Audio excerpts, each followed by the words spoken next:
Maraming salamat, Kuya Will. At ang ating po, Congressman Rex West. Lahat po na narito ngayon ng mga officials natin. Lahat po ng mga taga-Valenzuela, lahat ng ating po mga kandidato.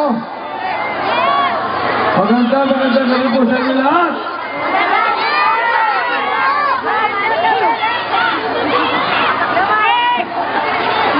Kakatayin na lang ating awitin. Pero anyway, sandali lang naman po at nais ko lamang.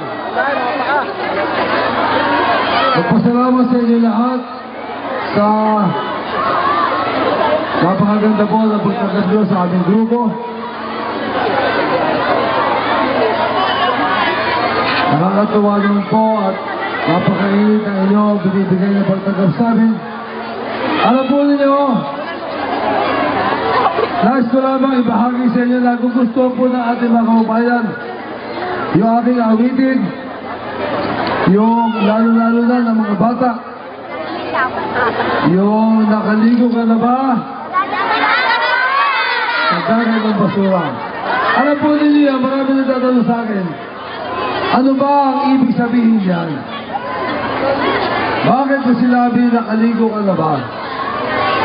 Alam niyo, ako ini-interview ng advertising agency. Ini-interview niya ako sa aking buhay. Nung ako yung bata pa. At kwento ko sa kanya yan, na nung ako yung bata, madalas kami maglaro doon sa Mariones Tondo. Ako sa pag bumabagyo,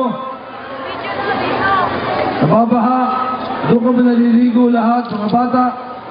At doon nahahalo yung basura dahil malapit po kami sa Smoky Mountain. Kaya nahahalo yung basura, pero masarap maligo pa rin. Kaya ang sabi nga, nakaligo ka na ba sa dagat ng basura? Doon naman sa nagpasko ka na ba sa gitna ng kalsada?